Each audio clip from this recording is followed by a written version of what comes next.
Good afternoon, everyone. Hope you're well and hope you had a really good Christmas. Welcome to Northumberland Zoo on YouTube and thank you for tuning in. My name is Maxine. I'm the curator here at Northumberland Zoo. So this week has been a very exciting week. Just after Christmas, we opened our brand new bat exhibit, which was amazing. We had all kinds of people come down to see them and the bats showed themselves really well. Unfortunately, the weather's not been that great, but hey, it's England. Today, I wanted to show you guys one of our other little conservation projects that we've been working on this year. It's just about up and running, and we've been working really hard with the Northumberland Wildlife Trust and a private donor to set up this brand new facility.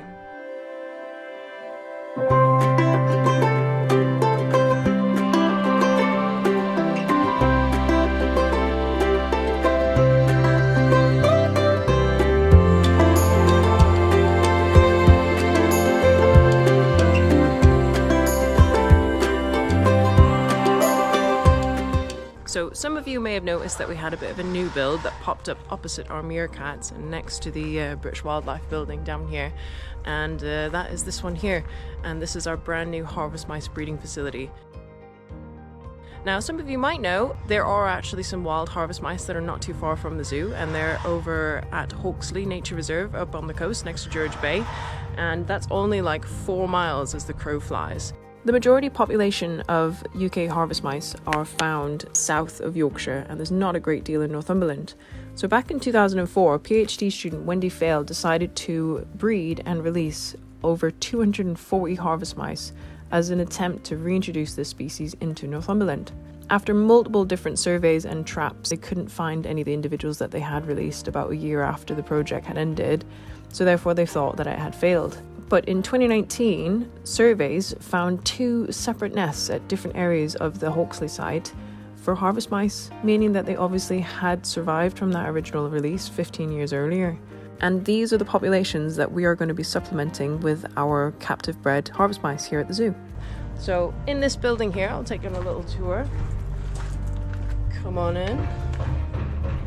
We have all kinds of tanks set up.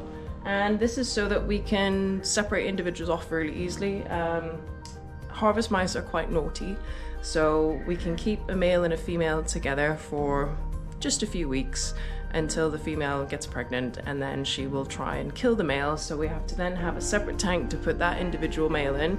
And then obviously once the female is bedded down and got her nest ready and she's had offspring, the offspring can only stay in that tank with mum for about 4 weeks, and then there's a risk that she might kill the youngsters. So we have to have lots of tanks in here so that we can separate offspring off and separate males off quite quickly, because this process is quick. They're a small rodent, so their whole entire goal in life is to reproduce quickly. Harvest mice play a really important role in the ecosystem as an important prey food source. And they feed things like weasels, stoats, foxes, owls, hawks, crows, and even pheasants. So these harvest mice provide that food, and when harvest mice produce lots of offspring, that's lots of good food.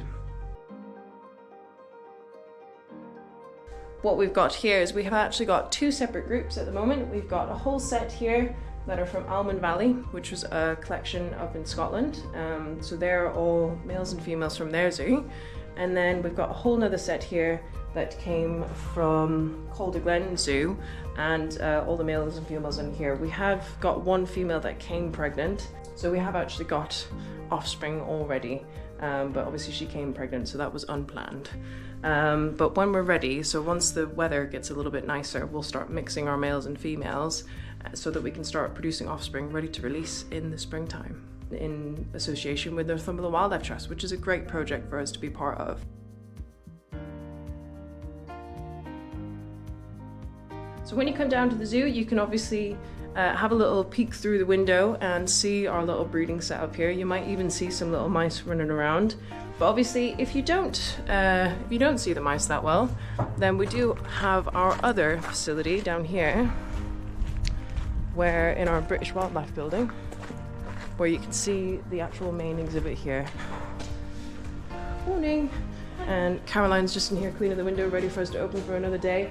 But this is our on-show exhibit. So these ones are not for release because we can't control the breeding in here. We don't actually know who's breeding with who, what offspring they're producing. So these are not viable individuals to release into the wild. So they're purely for exhibit. But the longer you look, the more activity you see in here. So we've got one down here who's having its little breakfast down here, but you'll see them nesting up in the branches. They climb up into the top of the grasses and they fold all the bits of grass over and they make a lovely little woven ball, and they sleep inside of that, so they're actually off the ground. And if you don't leave little set aside bits of land in your fields, then these guys have nowhere to live. So the population in the north is extremely scarce. So there are a few little pockets over on the coastline at Hawksley and Chevington.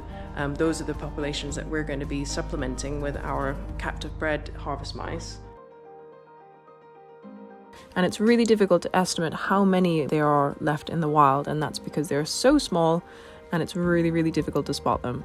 But you can help out by taking part in the National Harvest Mouse Survey. You don't need any prior experience or specialist equipment in order to do these surveys, so if you would like to take part, then check out the links in the description.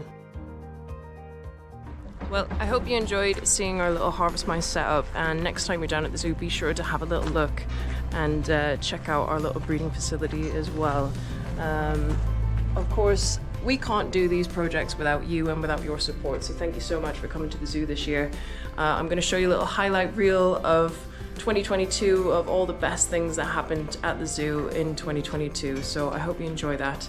And if you haven't done already, please do like this video and subscribe to our channel. Every little subscription helps, and it helps us continue to do the great work that we do here at the zoo. So until next week, we shall see you then.